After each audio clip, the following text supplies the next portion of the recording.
It's now time for this month's broadcast of Learning Now TV.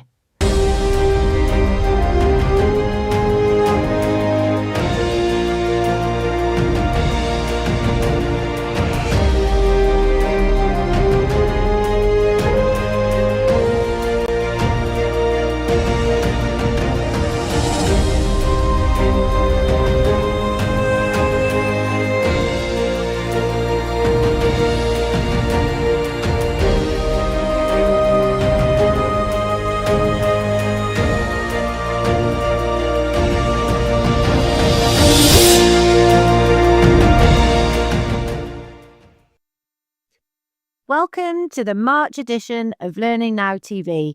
It's almost the end of Q1, or for me, it's Q1 anyway. It's crazy how fast the time is flying, but the sun is shining. I've just got back from Las Vegas, where it is unseasonably hot, even for the desert. So it's nice to be out the other side of the winter, certainly in the Northern Hemisphere. Nigel, what have we got on the show today?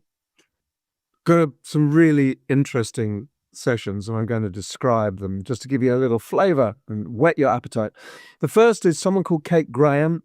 I'm not sure where she comes from. Kate is leading a Women in Leadership panel celebrating Women's History Month and exploring why gender equality in learning leadership is still an issue. Maybe a majority of staff are female, but the majority of leaders are still male. It highlights pay transparency, allyship, and the Women in Learning Leadership Initiative.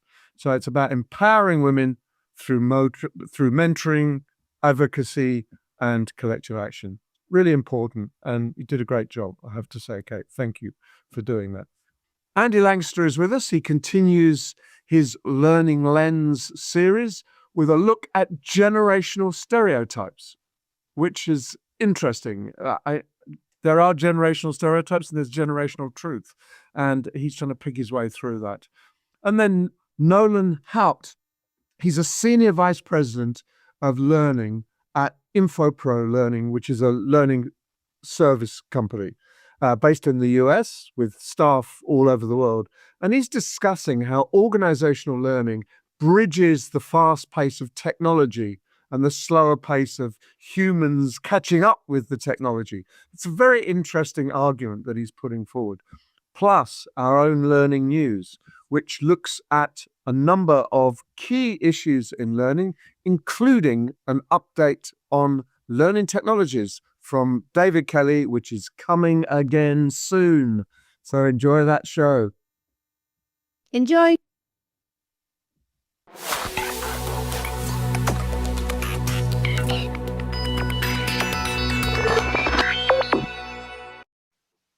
Some of you will know that this month, March, is Women's History Month, and within that, we celebrate International Women's Day. Now, anyone who's known me will have seen me, wang on about this quite a lot over the years, and especially around that time in March when we celebrate International Women's Day. But I really like the fact that actually it sits as part of a broader Women's History Month, and we couldn't let this occasion go unmarked without obviously talking to some fantastic women. Now, I am also very fortunate to be involved in an initiative called the Women in Learning Leadership, which we will talk to you a little bit more about in a minute. But I'm thrilled to be joined by Jackie Bearfield and Serena Gonzalez-Fersh, Dr. Serena Gonzalez-Fersh, who are here to talk a little bit about women who have inspired them, why this still matters in the year 2026, and what is happening with Will later this year, and some of the things that we've already done, and some of the ways in which you could potentially get involved. So, Jackie, let me throw to you first, because we were talking a little bit beforehand around, why are we still talking about this? Surely we're there, aren't we? Women have got the vote, we can drive, we're allowed to do all these things. In most countries around the world, sadly not all, but why does this still matter? Why is it still an occasion that we need to shine a spotlight on? You're right, Kay. I mean, there has been huge progress, enormous progress, but we're nowhere near at the finish line, are we? We still need to raise awareness. We still need sponsors and allies to support equality and inclusion. So I think the reason that we're still talking about this is that there's still work to do. It's as simple as that. When we're talking about progress, I was absolutely staggered, and I don't say that lightly. I was staggered to learn that until the 1980s, women had no financial independence, regardless of their earnings or their wealth or their status in society. Not able to get a mortgage or a bank loan, or I don't even know if they were able to get a bank account. I'm not sure. But in order to get those things, you had to have a male guarantor. And for me, this is something that would have happened, I don't know, before the war. It's well before my time. It's like a story out of the dark ages. And so I was absolutely staggered to discover that it was in sort of the mid 80s that this happened. So just as a mark of progress, really, it is, what is it, 50 years ago? It's a long time, but at least now we're having different arguments and different conversations, but they're still needed. Yeah, very much. And I think the EU Pay Transparency Act is coming into play in 2027. Highly recommend, if you're watching along, a lady called Anita Letink, who is a Dutch analyst who reports on this very, very closely. Has got a big background in payroll and HR tech. And most organizations are nowhere near ready for that, right? So when we talk about equality, it's not even about reaching equality. We don't even know. We haven't even got the transparency and the visibility of what that pay gap looks like in a lot of organizations. And so, Serena, I know this was one of the drivers, right, for why Women in Learning Leadership was set up in the first place for you. So I wanted to kind of let you, talk about the why, if you like, and some of the work that you've been up to. So it started because a few years ago, Don Taylor had put out this research which said about 70% of people entering the L&D and the wider HR profession were women. And then suddenly when you went to CHRO and CLO level, that flipped around and 70% were men. And it just got me curious as to what was happening along the way, that the numbers flipped so drastically. I also, having cut my teeth in HR in India, I saw this firsthand. I thought it would be very different living the last 25 years in London. But the reason we need a legislation for pay equity is because we all know it doesn't exist. And much as I'd hate being told that I am in the position I am because of my race or my gender, I equally do not want to be disadvantaged by it when it comes to pay or when it comes to selection. So yes, I'm hoping things like legislation push it along, but I don't believe that that's enough. The other thing that I wanted to say is, and Kate, you know this, I am so Laurie Niles Hoffman has this amazing meme she brings out every 8th of March. It's from Monty Python. And, it's the one in Life of Brian where he's going with a bell through the streets going, "Bring out your dead." And it feels like on the 8th of March, somebody's walking through the streets going, "Bring out your women." Every single company feels the need to showcase one person here or there to go, "Oh, look, we have women." And it's become such tokenism that it's almost annoying, because the actual places where we need to fight for women's rights at the grassroots levels, and where there's still child marriages, where women are still bought and sold, where they don't have rights to education, that's the ones we want to be talking about. And in our context, the reason also for Will was women in we don't have a problem with women in learning. I'm just going to say that. We've got plenty of women in learning. We don't have a problem with women in HR. We have plenty of women in HR. What we have a problem with is women in leadership. And while that is changing, that does transcend HR and L&D. So it's more than Don's stats. It's more than what we are seeing around us. We have a we have to understand why we need legislation that puts X amount of women at a leadership level or gives women a chance at pay parity or at non-discrimination. We have to understand why we need this legislation in the first place. And I'm hoping with organizations like Will, which we are all part of, where we talk about how we can get everybody through mentoring, through honest conversations about dreaded NDAs and employment rights, how people feel equitable throughout their career journey. That was a very long answer to your very short question. Sorry, I got carried away. It's a big topic, right? And I mean, I did warn you this, you guys, we can talk about this all day. I often say that on this program, but we actually know that we can and do talk for hours and hours on these things. But what are some of the things, Jackie, what are some of the things that Will has been working on and maybe has in the pipeline?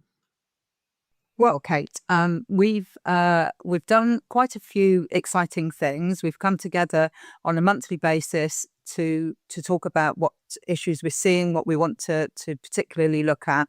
So we've done a couple of get-togethers where we can bring people in person, and that's been really fun, really enjoyable. We've done some masterclasses, and we've got a couple more lined up this year.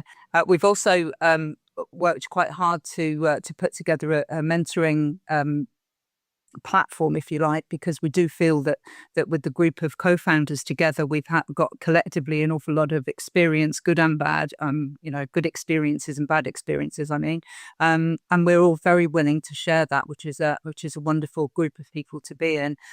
So we've done a lot, but we've got a whole heap more planned, and I'm really excited about the future of the things that we can do together.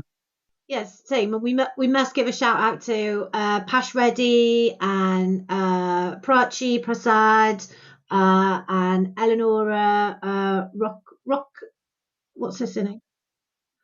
And Eleonora Rocker, and all of the other women who have, spent the time and effort pulling things together, and our friends at the LPI, and Ed Monk and Hannah Maplethorpe and his team, and Sarah Hatton, formerly of the LPI, who have all given up their time to kind of bring Will together and help it gather some steam. It's always one of those things that when you're volunteering to do something on the side of a big job, as these ladies have, it's really difficult to find that balance, but there are some really good things happening this year. So, Serena, what are some of the ways that people could get involved?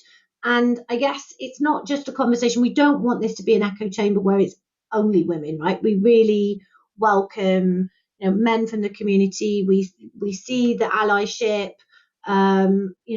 We have this in abundance, obviously, like Nigel and Colin running this program. How can people get involved, and what are some of the things that they can do?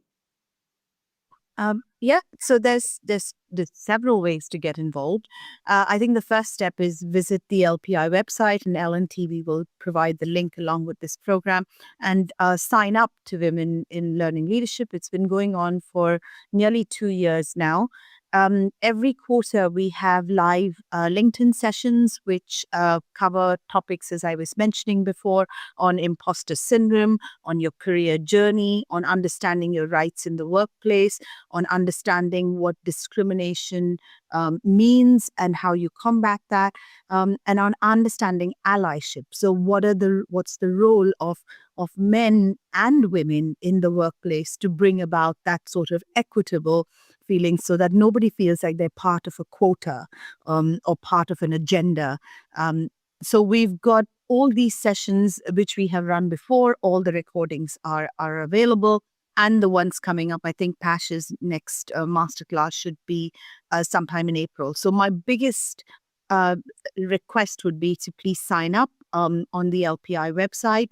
And that's what you can do as an individual. What you can do as an organization is come and talk to us on what it is that we have done, because all of us are practitioners. All of us sit in organizations. We're all global heads of learning. We're all global heads of talent, and we're all sat in that position as you. So come and talk to us on how you can get involved and how Will can get involved to support your organization and support the women of your organization As Jackie said, we're planning for mentoring. We're planning for more coaching and one-to-one. And we're getting into more conferences where we'll have a platform. So that's what you can do. Yeah, well, stay tuned. I mean, go and follow the ladies on LinkedIn as well, because as and when, we release new events and new initiatives, we'll be letting you know on there as well. And we would love to see people from, across the UK, but also globally. If you're in a different country watching this, don't be afraid to drop us a line. And if you have a story to share about your journey into learning leadership, whatever side of the profession you sit on, we would love to hear from you, and we'd love to talk to you on Learning Now TV as well. So I did tell you, Serena and Jackie, that time was going to fly, and I think time is just about up. So thank you very much for taking the time to come on and talk to us today. It's such an important thing. It's not just about tokenism. It's not just about one day of women holding pictures of daffodils in their office, which I saw last year on LinkedIn and made me die. It was a local company, I have to say. It was obviously a Welsh local company, being the daffodil, but that concerted, consistent drumbeat of effort and spotlight shining on this throughout the year, that work towards pay transparency and equality is something that we're not going to be dropping the mantle on anytime soon. So Serena, Jackie, thank you so much for joining us, and we'll see you again soon. Thanks, Thank Kate. you very much. Thank you. Serena.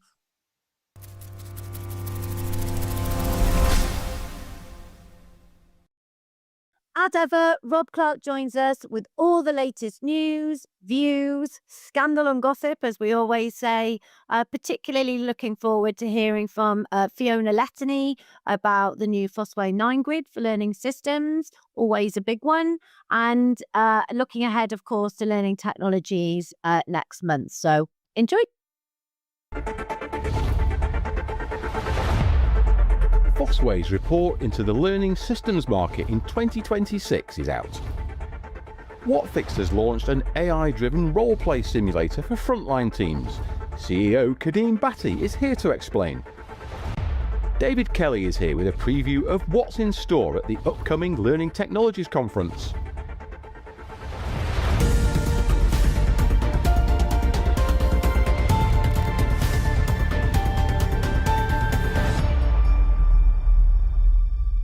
One of the workplace learning market's most closely watched analyst reports is out today.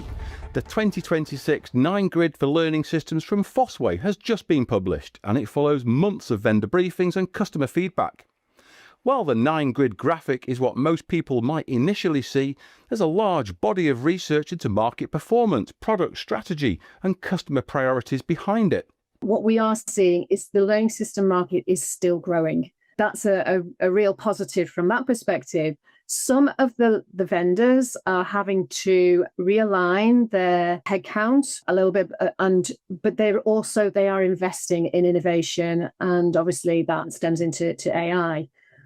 But another headline really is, surprise, surprise, the world is changing, and so L&Ds need to change too. And it's a pivotal moment, we feel, for L&D. I think it's a point where the focus needs to come away from kind of central compliance and whatever, and look out at the business and operations. And for them, it's not just learning centrally. Learning happens day to day, minute by minute, and for success at that business and operational, and that is where we need to be focusing in the future.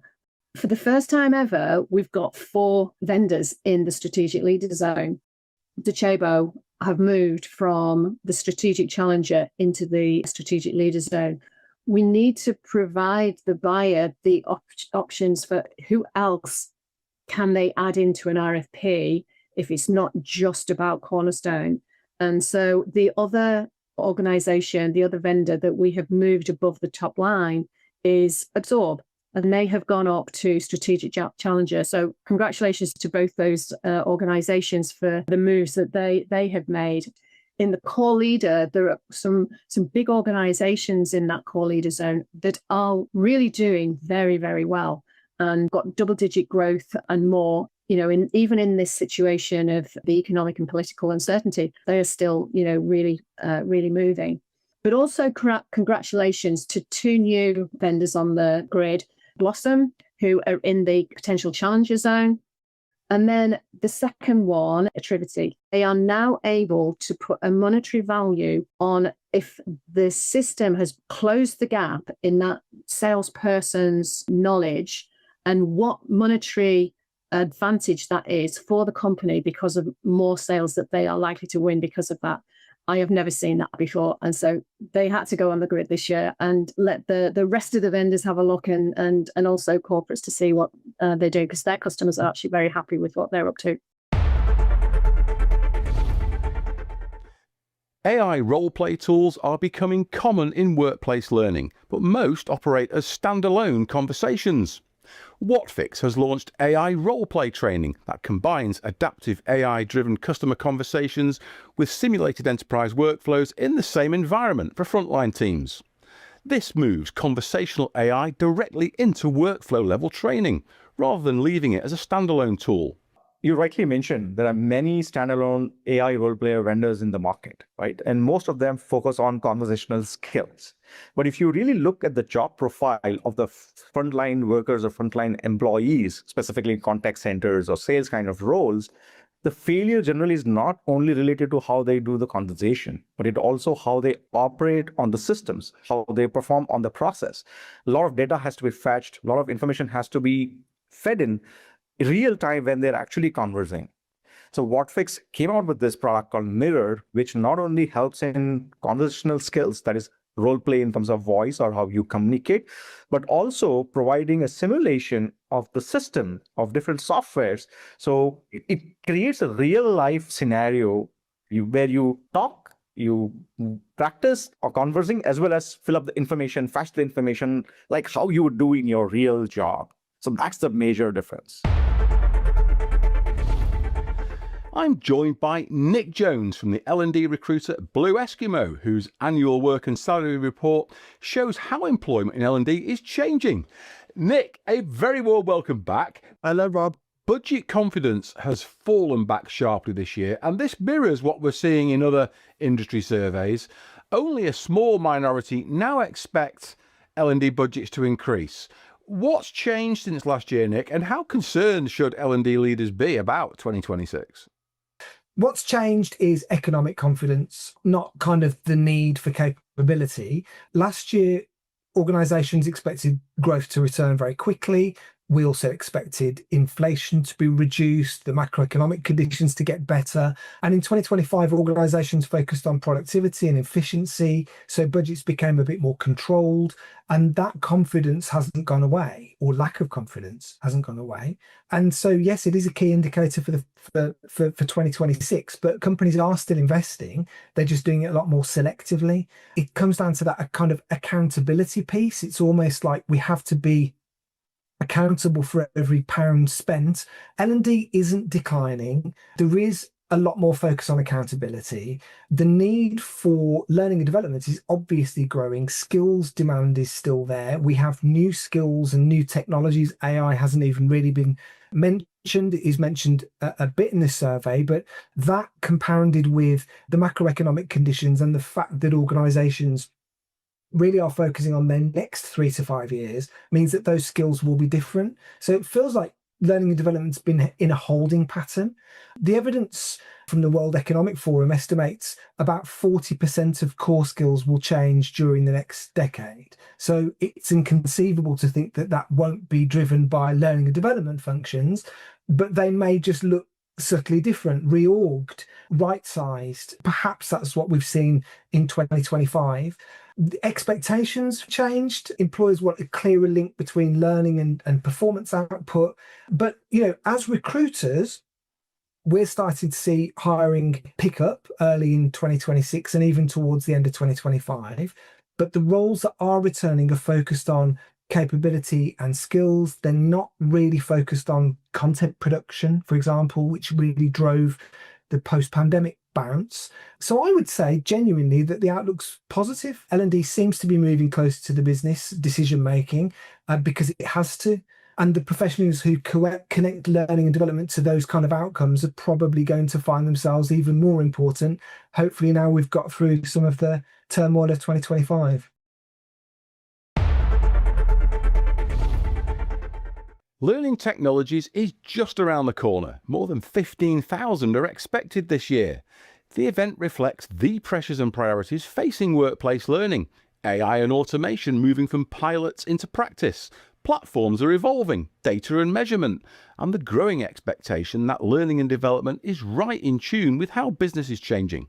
David, you are co-chairing this year. What are the big topics that the industry needs to tackle? Pick out a few sessions standing out for you. A couple of sessions that I really am excited about. First off, we've got a couple of research sessions, which the conference always highlights. We've got Fosway coming in, sharing their information. We have Danny Johnson from Red Thread Research who's done that. But what really excites me about a lot of these sessions, including the one that Don Taylor is going to be doing around AI, is that we're not just sharing the research, we're bringing in those practitioners who are sharing how they're applying these principles in their work.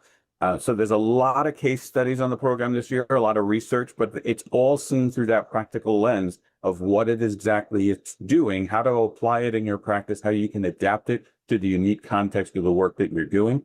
All of the sessions on the program this year were kind of shaped through that lens, and it's really exciting to be able to deliver that to the community this year.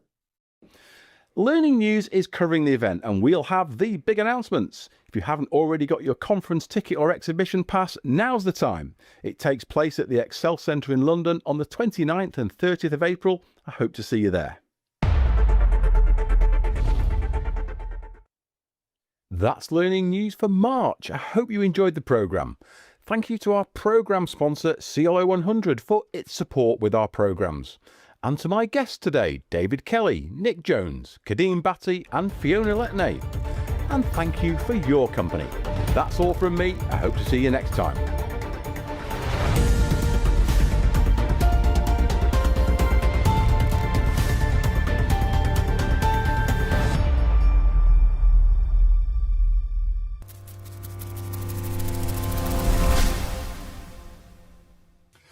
It's my absolute pleasure today to be talking to Nolan Hout.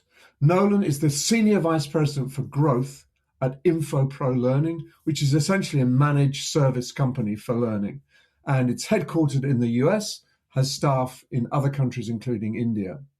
And today, Nolan and I are going to be talking about organizational learning. But first of all, Nolan, just tell us a little bit about yourself. Where have you been? How did you end up in InfoPro Learning? And what do you do there?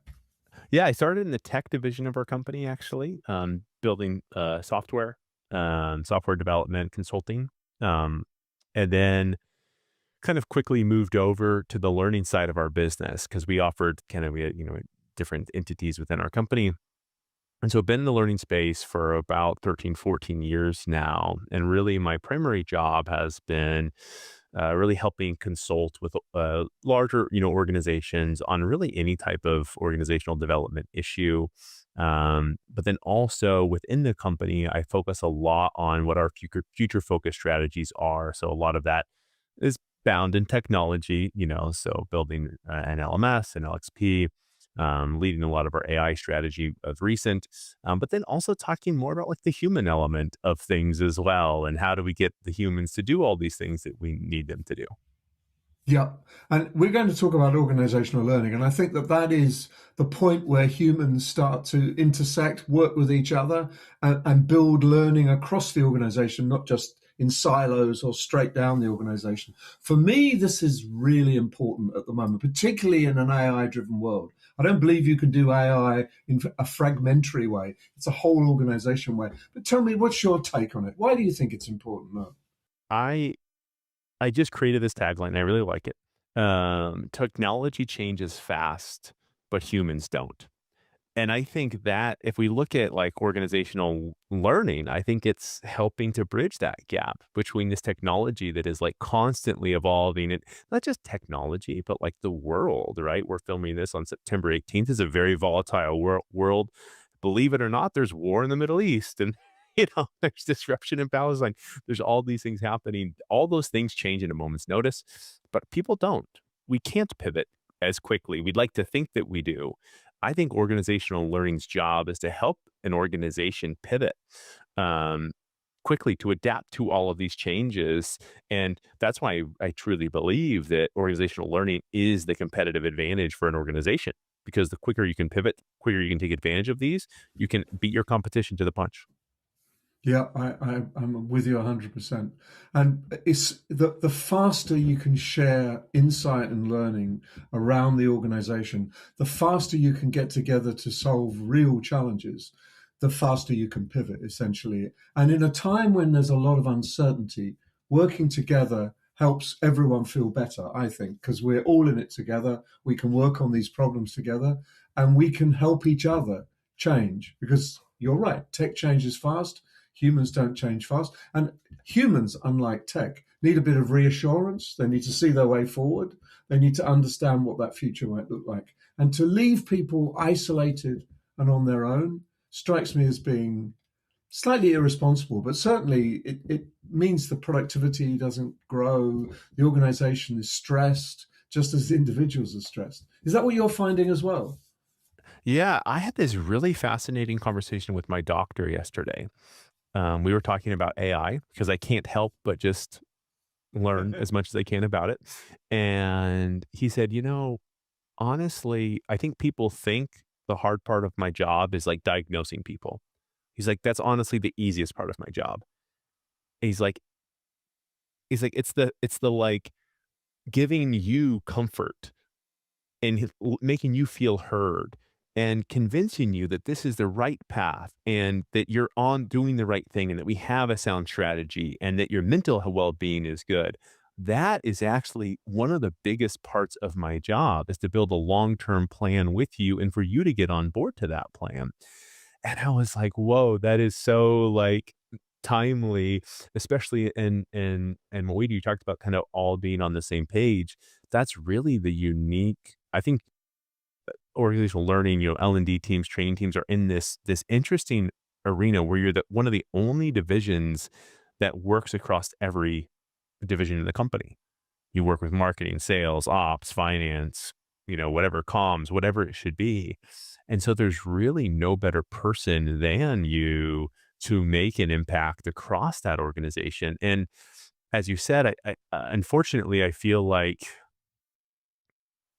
when I talk to people, like we are kind of feeling a little bit lost of what we should be doing. I think we're starting to realize this is the call to action, but like, how do we actually connect those dots and get there? And I think I don't know. I mean, I'm not really seeing a ton out there that's like, hey, this is a framework. And I think the reason that there isn't is it's so volatile. Everything moves so quickly. You can't really put, and that's why I said right now would be one of the hardest times to write a book, because the technology is changing so quick. Whatever you write is going to be, outdated. But what I have found in trying to build a little bit more of a resilient strategy is the key. When I'm talking with some other chief learning officers and CHROs and things, it's what doesn't change as quick actually is your people and your data. Like your data lives and your data is in these sources and it is tagged to these people and your strategy is basically the same. And so what I'm seeing is that as we start to build a foundation off of something that is more stable and is more binary, right? Like it is true or it is not true. Kind of that's the point of data. And as long as you have, and I think that's why a lot of us feel disconnected actually, is our data is disconnected. So like our AI strategies is bolted on here and bolted on here and bolted on here, but it's not really connected across the board. And so when one little thing changes on this end of the spectrum, having to go rewire everything to get connected back becomes a problem. And so I'm a firm believer that any strategy that we have today, we actually, and the way to kind of ground us, if we're looking for something to ground us, is in our organizational data that can then inform the strategies that we put forth. Yeah. I think this is very wise. I always see the role of L&D or HR or organization development, OD people, they're like the thread that weaves through the organization and draws it together. You don't get a whole organization unless you've got people prepared to stitch it and make the connections. But the thread is unique in that it's kind of transmitting thread. Maybe there is such a thing. What I mean is the information in one bit moves across to the other bit. Informs what another bit is trying to do. So you end up with an organization, which is what you're saying, which is connected dynamically through data. And that means that decisions are made based on everything the organization knows, not what Nolan knows. And Nolan might know a lot, but he won't know as much as the whole organization pulling together.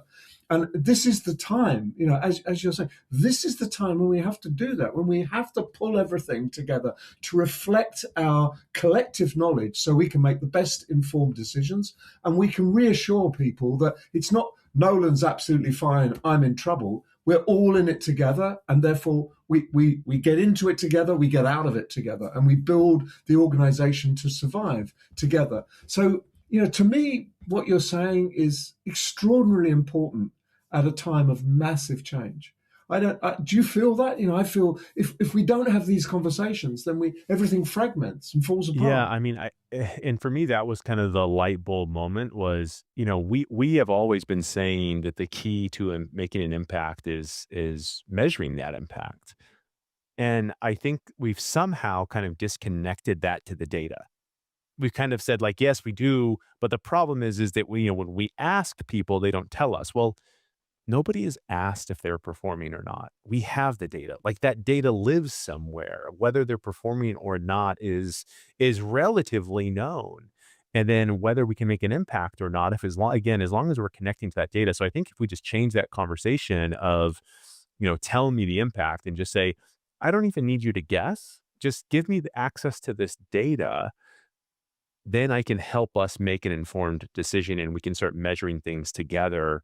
Because as you said, if it's just the knowledge in my head and I'm talking to a business leader and it's the knowledge in their head, we've really missed a lot of the connective tissue that helps us expand on that. Yeah. And to me, it's very reassuring to know the state of play.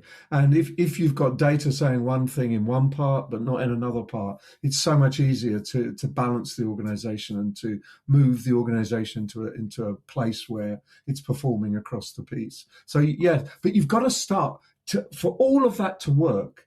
You've got to start with the belief that it's the organization, stupid. It's not individuals. It's not Nolan good, Nigel bad, or vice versa. It's what is the organization doing? How could it support Nigel more to do better? How can we take Nolan's expertise and push it across the whole organization so some of it is accessible to most people? Yeah, you're right. It's data is the key to it, but you've got to have that mental growth model where we need to build the organization as well as build the individuals inside the organization.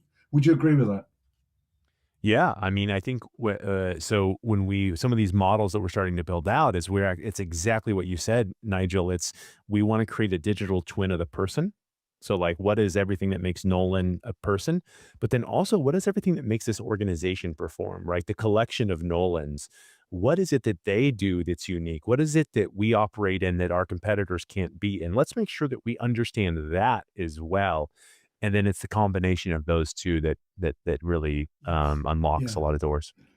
Yeah, you can't ignore individuals. Clearly, they're the essence, but it's what they do collectively. Correct. And that's what we forget to. It's the secret sauce in a way. No organization is based around the genius of one person, however wonderful that person is. It's based on the efforts of everybody. And the more everybody pulls together, everybody performs, the better the organization performs. So yeah, this is really important. So if I'm listening to you now, I'm listening to what you're saying, I'm thinking, you're right. How do I start? Where would you say, what do I do to make this happen in my organization? What are the first things I should be thinking about? I mean, shamelessly, I'd say, come talk to me, right? Just have a conversation with somebody who knows more than you do. Now, I say me, but like that could really be anybody, right? Like talk to anybody who understands data and AI and kind of the interlink between the two of those. I think just having that conversation is the most important thing, like not going into it with any type of objective or issue, but just like, hey, I understand data is important for me and my overall strategy. What does my data look like? And some people have said it's kind of helpful to say like, okay, if I was asked by my CEO, like, give me a count of all learners in our system from last week, what courses they took, how they performed, and how it measured their skills. How long would it take you to put that together? Right. Or if your CEO comes to you and says, what are the 5 biggest skill gaps in our organization today? And what strategies do we have to implement them? And I think like if you can't answer that immediately, if you can't pull up and say, here's the skills across our organization and here's how we are performing, or here's our programs that we're pushing out on those. And most organizations would not be able to do that because they don't like the data to get to each of those things is in separate silos, right? We've got 17 LMSs, 4 workdays, whatever it is. So one, you can either have a conversation with somebody and just kind of understand at a meta view. I think the other thing you could also do is just kind of take a look at your own and understand, if I did have access to every data point that I needed, what would I be able to do? How much money would I be able to make my company? So you can approach it that other end. And the second you put a dollar sign to that problem, I think you'll start getting more reception from those people that you need the data from. Instead of just saying, I need your data, saying, if I had access to your data, I'd be able to prove out how my $300,000 investment in your sales training was able to sell $1 million more.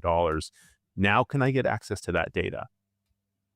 Answer, yes. So you're right. It all comes down to access to the data across the piece. So it's data, comprehensive data, not little bits of data here, little bits of data. It's knitted together data in order to create knitted together organizations, which makes people feel one awful lot more comfortable and excited and relaxed about the way the organization is going.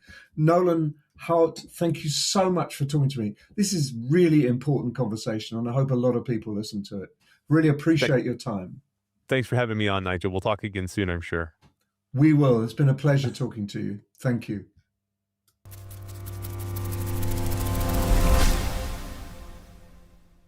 Andy Lancaster is back. It's the second of his Learning Lens series, focusing on generational stereotypes.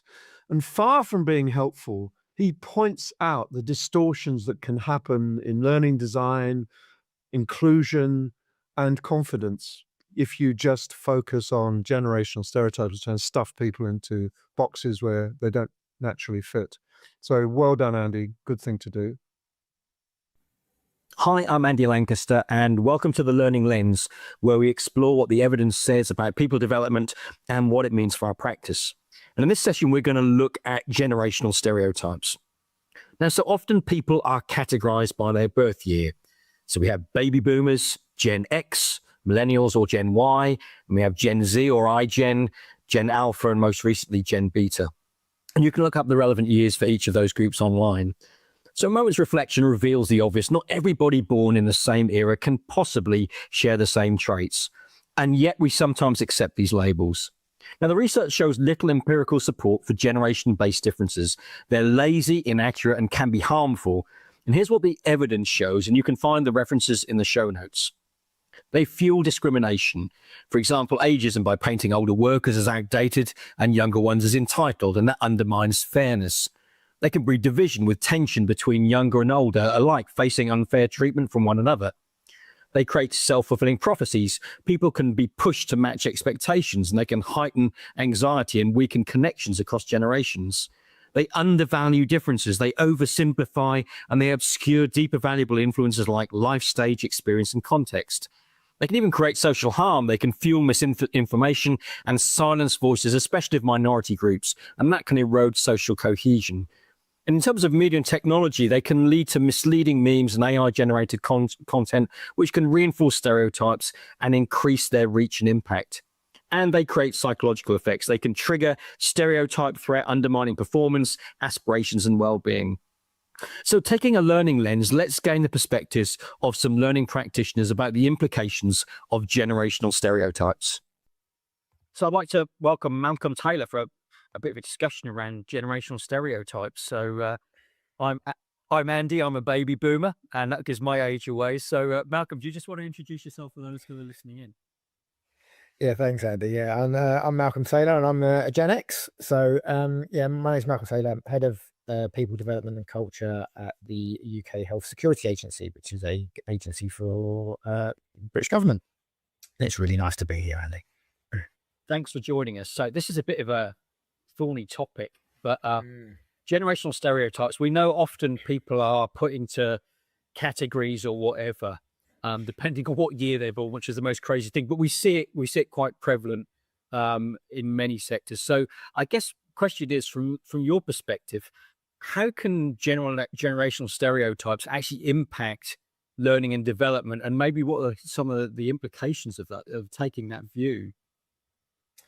Yeah, I think, honestly, I think they can do real damage, actually, the stereotypes that we have. When we assume things like millennials only want digital learning or boomers like yourself resist tech, we end up designing really narrow solutions in my mind, the kind of stuff that kind of excludes people based on that. Kind of thing for me, the truth is that learning preferences aren't about year of birth, if you just touched on they're kind of shaped by the experience and context that people have got in the workplace.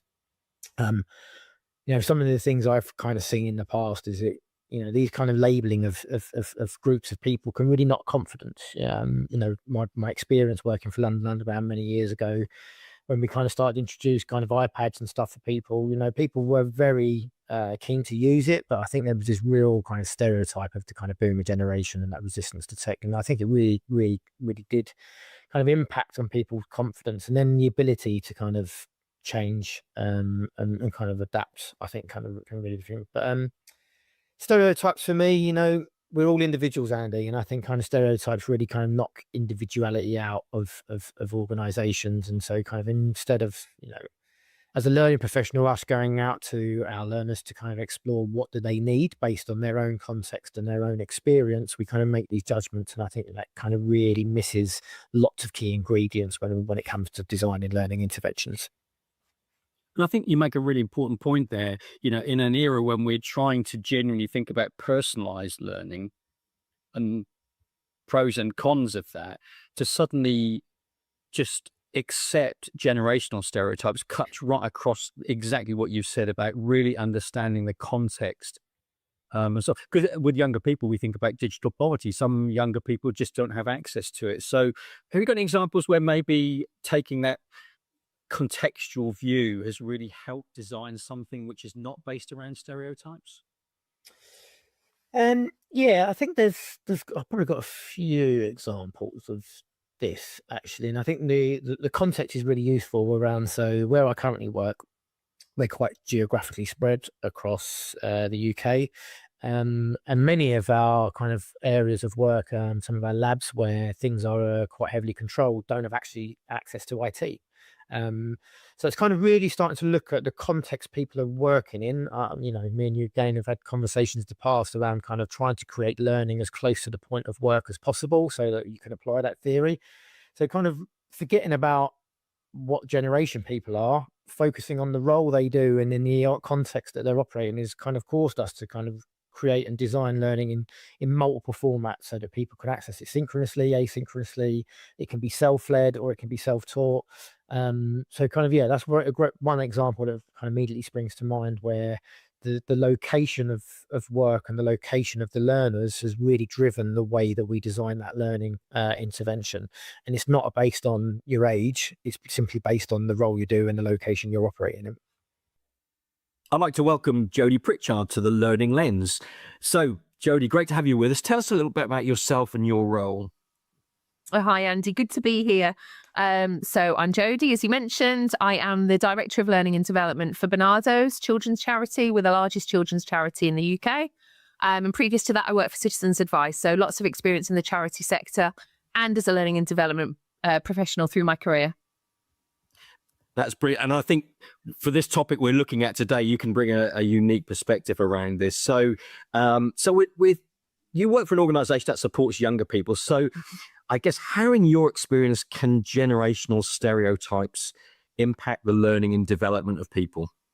Yeah, really interesting question. So I think my first thought or reflection on that is, as a whole, assumptions can be harmful. And to both our credibility as learning and development professionals, but also then, of course, to then the experiences and those opportunities that we give to our colleagues, our workforce, our volunteers, depending on, which sector you work in. And I think when we talk about generational stereotypes or generational terms, they're used to classify people born within a certain date range or time frame.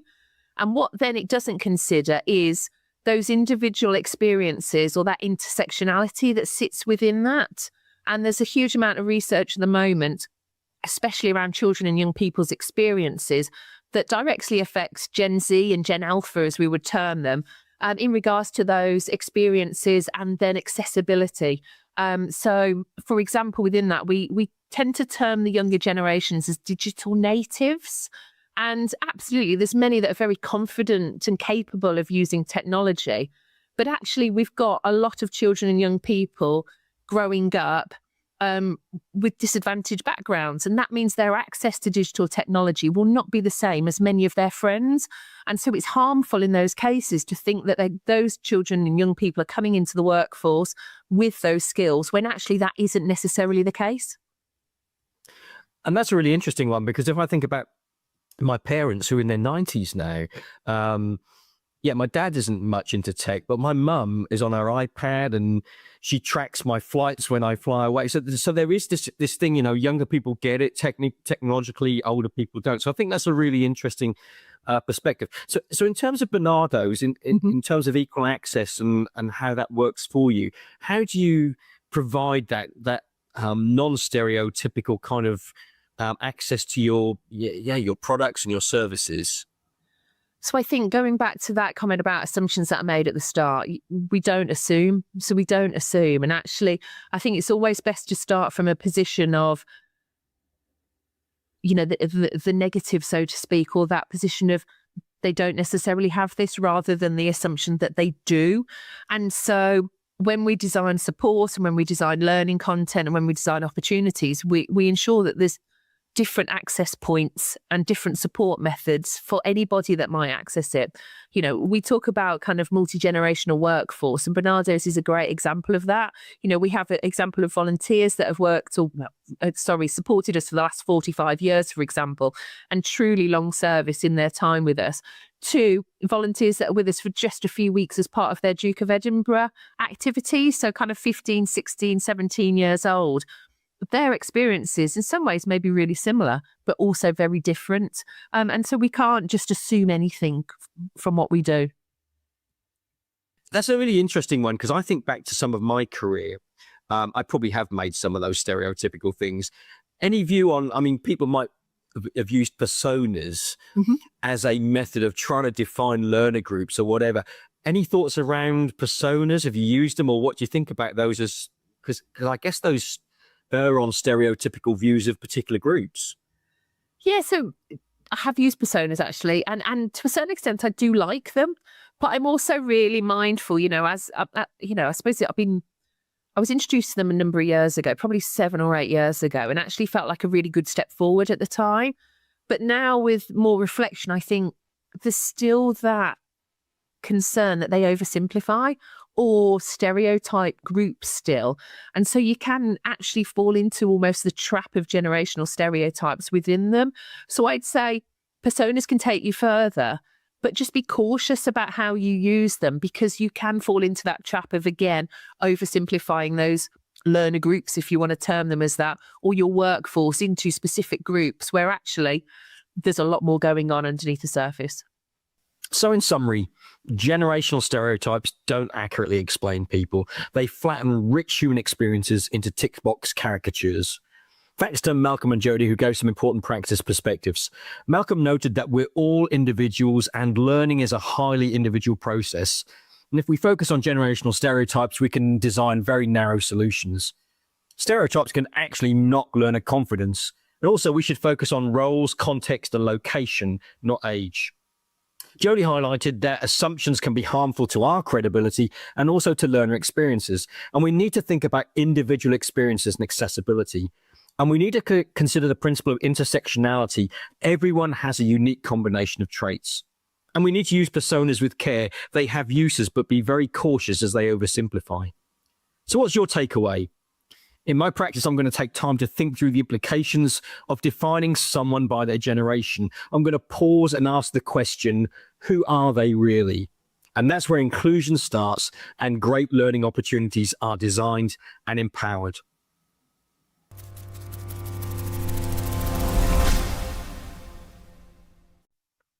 Well, Kate, that's the end of another month. We'll be back again in April. What struck you? What was important? What was interesting?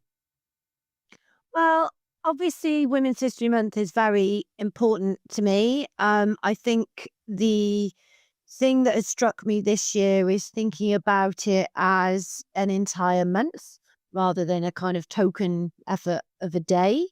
I just got back from Unleash America, and it was great to see the conference being led by, so the MC is Jess Von Bank from Mercer, really, really influential woman in, HR tech, AI, future of work. Amy Edmondson opened a show with an amazing keynote talking about failure and different types of failure and what we can learn from that. That's our new book. And That's our new book. yeah, and it was really, really powerful. And so, I mean, I think there's lots of things tied up in there for me. Obviously, within Women's History Month, to have that from Unleash at such a big event is important and powerful to see. But what she was talking about in terms of failure and how you look at things that haven't worked, and also how you can set things up to fail so you can intentionally learn from those failures. And I just think that kind of, there's something there for me around that intention and this idea of being your own R&D lab almost around failure. And Ethan Mollick, who is obviously not a woman, but he was absolutely fantastic. And he was talking about, obviously, from an AI point of view, learn, fail, iterate, to kind of get out of these, tools what you need or what you're trying to get to. There's just something there for me because, we are perfectly imperfect when it comes to things like gender equality, but we have to keep trying. Serena and Jackie we never give up. Yeah, talked on the panel about pay transparency and pay equity. And, we're not, no organization is ready yet. We've got this EU Act coming in 2027. Most organizations are not ready for that. But there is progress. We do look back and there is progress over time. We do iterate, we do fail, we do try again. So there's something in that for me around, just not giving. It's why I continue to talk about it, because we have to keep pushing. Yeah, that links those people that you've mentioned. There's the panel about don't give up, you keep moving and you do make progress. You have Amy talking about there's failure, and the book is basically saying all this, you have to just fail all the time. She's saying, well, that's not true. That isn't true. In certain circumstances, in certain companies, in certain conditions, you do not fail. You don't fail when you're flying a plane, for example. And Mollick has always said, you have to play with AI. His whole philosophy of AI was, here am I, Ethan Mollick, I'm a marketing guy. I just played around with it. And this is what I learned. And then this happened, and this is what I learned. And I know him, not well, but I know him from Penn. He's a very curious guy. He's slightly obsessive kind of character, but his heart is in the right place, and he's very honest. He said, I couldn't understand that. That didn't work. And Amy always finds an angle from the very earliest of her research papers. She's always found a new angle. And that's true. We have to be mindful about failure. I think that's what she said. Be conscious of when you want to fail. What is destructive failure and what is non-destructive failure. So really well done, Kate. I think that links together a lot of what people have been talking about in this program. And that is a really stuff interesting. Percolating. A lot of stuff percolating. Okay, right. Well, Kate, are there any things going on after Oh, all of your Nigel. excitement in I Las have Vegas? What else I is have a around? list. I have a list. Yeah. So it's obviously, Unleash America is probably the first big event of the year. So sort of kicking us off in style. So after these debate, 22nd of April, Richmond L&D Forum is happening in London. That's where they kind of have those smaller, more intentional meeting type events. 29th to the 30th of April is the big one at Learning Technologies. We'll all Of be course, there. in Excel. Yeah, we will be there. I think it's my 23rd. That's Whoa. Kate. horrific, isn't And it? look, I mean, amazing. you haven't aged a second over those 23 years. It's amazing. It's literally half my life now. Given given my age away there. 13th to the 15th of May is AITD happening in Brisbane, Australia for our Southern Hemisphere viewers. 17th to the 20th of May is the ATD conference in LA. That's a great event. Yeah, big, 18th huge conference, ATD. Yeah, it is. 18th Thousands to of the people. 24th of May is Learning at Work Week. We would love to hear from you if you're doing something around that. Let us know. Come and talk to us about it. Please do step in there. I would say, if people have got stories out there, whether it's triggered by, Women's History Month, looking at some of the, the founders and vendor representatives we've had on the show, whether it's thinking about reflections on events or building up to something like Learning at Work Week, thinking about failure, all of those things. We really want to hear your stories. So please do get in touch if you'd like to chat with us.